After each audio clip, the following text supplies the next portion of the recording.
Welcome to the safest place in Albany. Bring the politicians on, the bad ones. I'll tell you what, they confiscate our guns, they confiscate our freedom. That is never going to happen. You know, those of you that know me, I'm pretty blunt, and I'm going to be blunt today. Thank you.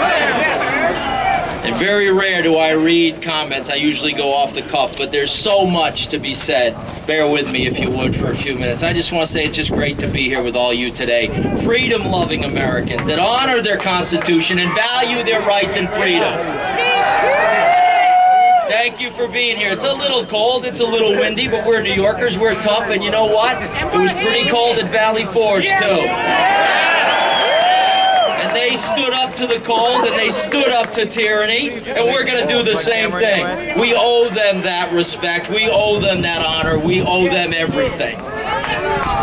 So we're going to stand here, and we're going to brave this, and we're going to be patriots, and we're going to do this peacefully. Let me just tell you this. This was by far my most difficult week in Albany. Those of us here on stage in elected office, we stood up for you and your rights, and our best efforts were defeated, but this battle is not over. It has just begun. And I want to say, for those of you that called and emailed and wrote and commented on those YouTube videos, and I hope you saw those. And anybody that messaged me, I just want to know, I just want to tell you on the bottom of my heart, we got buried. There was about 1,000 phone calls and emails. We'd hang up the phone and ring again. And on behalf of me and all the elected officials that you reached out to, thank you, because I can tell you this. For people with courage and honor, Albany can be a lonely place. But I don't work for this governor, and I don't work for that building. I work for you.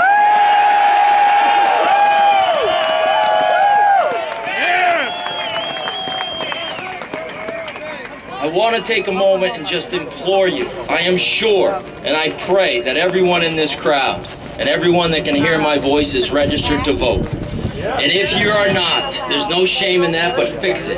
Register to vote. Make sure your friends, your families, your cousins, your nephews, your nieces, your grandchildren, the person you see at Stewart's getting coffee, make sure they're registered to vote, because this proves how important the votes are, doesn't it? This proves it. We talked a lot about violence with guns. I don't call it gun violence, it's violence with guns. We talked a lot about that this week, but you know what happened this week? Political violence happened this week in Albany.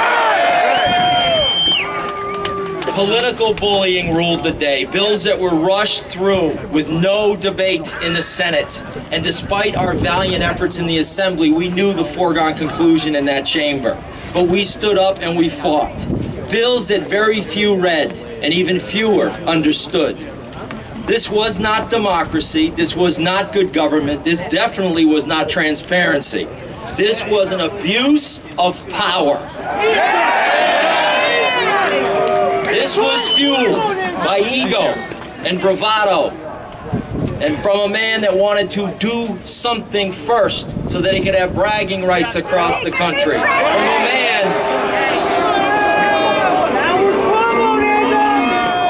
From a man that wanted to be president but now never will.